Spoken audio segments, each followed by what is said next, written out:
Have you ever left the doctor's office feeling unheard? Um, Today's topic is going to be about going to the doctor and leaving feeling like the doctor didn't really listen to you. Um, Hi, everybody. My name is Belinda. I'm a registered nurse and a mom of two, and I created this channel to explore and explain healthcare topics just for myself and for my family and loved ones and for you guys. Today, we're going to be talking about how we feel after the doctor's office. So, I recently went to visit a patient. I do home visiting nurse um, on the side, and this patient talked to me about going to the doctor's office, and she said after she left, she felt like she wasn't seen, like, her concerns were not addressed. And I've also felt that way at the doctor's office. And I just say, oh, maybe I didn't speak up well enough. Maybe it's my accent. I give a couple reasons why, I didn't get what I want. But if there's one thing I want to say is that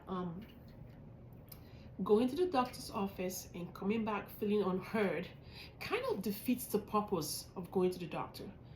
Why do we go to the doctor? Why do we go to the doctor? Okay, we go to the doctor because there's something wrong. We don't feel okay, or for a routine physical, or something popped up.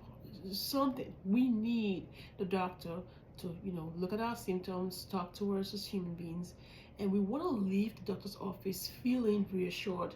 Okay, it's not as bad as I thought. Okay, I got a list of meds that I can take to help me feel better.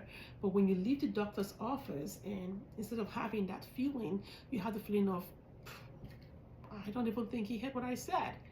That's kind of like a roadblock for us to want to keep going back to that doctor. So I have a couple of notes that I have here, and I'm going to look through them and just try to keep on track and see why is this happening. Maybe there's a way we can help ourselves so that the next time we go to the doctor's office, we won't feel like we have not been seen. Okay, so the first thing I want to touch on is rushed appointments. Now we know that at the doctor's office, we're not the only patient getting seen. There's so many other patients before us and after us. And if the doctor has maybe spent more time in one patient's room than they should have, maybe they took more time there for whatever reasons, and they are running behind schedule, and we are the next patient on the list, there's a probability that they might not be listening to us as much as we would want, because they're running behind, they have that schedule, and they're just trying to go as fast as they can. And sometimes that can be a reason why, even though we're speaking clearly, we're listing all our symptoms, it seems like the doctor is not listening. That's one reason that I have on my notes. A second one is complex symptoms. So sometimes we go to the doctor's office and we have so many things that we want to talk about. We have a headache, we are dizzy, we what else do we have here? We have nausea, we're stressed out, poor sleep, pain, all of those things. And for a doctor, sometimes when they hear all that various information, it's hard for them to like piece together like the puzzle to see how they can best help us. And so sometimes maybe what we can do instead is narrow down our symptoms to the ones that are most important. Like how do they say? Like make a list, like a priority list. The most important symptoms are the ones that we should be talking to the doctor about, so that way they have like a narrow focus and they can focus on listening on that 1, 2, 3 symptoms and give us feedback. All right. Communication gaps. Have you ever watched some of those shows where they ask one person, whisper in this person's ear, and then the person whispers in one person's ear, and they're like, okay, now go tell the other person what you heard, and they run off and say something entirely different. But it's like, what did you hear? So sometimes there might be communication gaps. You might be saying one thing, and if the doctor is distracted, he might be hearing something else. So That way he's out there in his mind, he thinks he's being helpful. He's writing, oh, I think you should try this and try that and try this medication. And meanwhile you're like, that's not what I talked about. That's not what I said. You're not listening to me.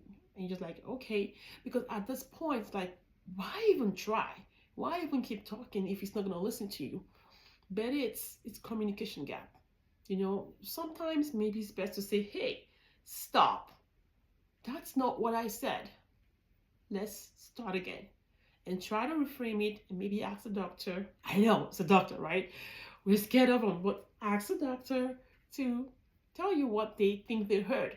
Then that way we can check back and see if we are on the same page. Also stress. Just the way we go to the doctor's office and we're stressed. Doctors are human beings and they are also stressed too. So stress can be a factor. And when we're stressed out, we think we're making sense. We think we're saying the right things, but it's not. And the doctor might be stressed out. He might have had a busy morning. He might have had an awful night at home. Maybe a family member called. He had a bad day, whatever. He thinks he's hearing you, but he's not. So stress can also be a factor. Now let's pause.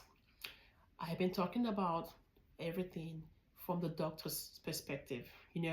I've given the doctor a lot of leeway, saying maybe the doctor is this, maybe the doctor is that. It seems like I'm trying to say, hey, the doctor, I'm trying to give the doctor an opportunity to not listen to us. But that's not what I'm trying to do. I am just trying to look at both sides to see how we can best meet in the middle as a nurse and also a human being as well. Okay, now, what can we do? Both doctors and us. What can we do to make it a better experience? Before we go to the doctor's office, like I said before, we can write down a list of symptoms, pick out the ones that are most important to us, and hammer down on those ones. Number 2, we can ask follow-up questions. That way, the doctor knows, okay, we are paying attention. I have to tell this person the right thing to do and guide them because that's why you're here. Number 3, if the doctor is just saying something that just seems completely out of whack, you just don't know where that came from, we can always seek a second opinion. Because something I have realized is that doctors are different. They're created differently. You go to one doctor, he has a totally different idea on how you should be treated. You go to another doctor, they have a different idea. So sometimes it depends on the doctor that you go to.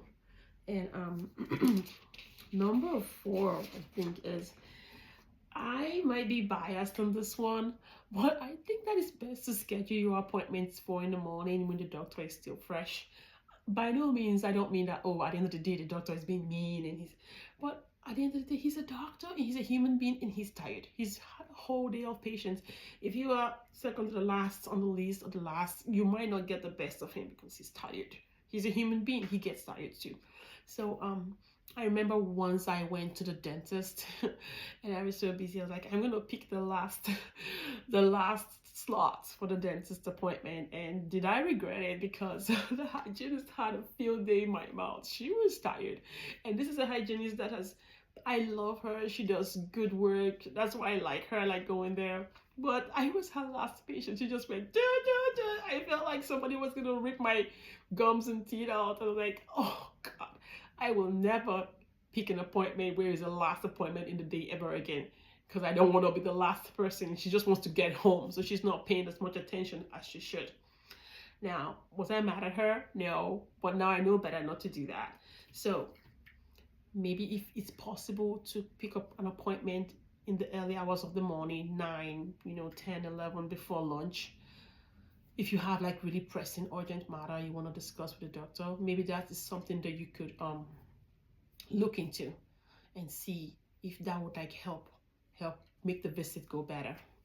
So if you've watched up to this point, I want to say thank you for hanging out with me in my small channel and please subscribe and also share this video with anyone who you think might find it useful.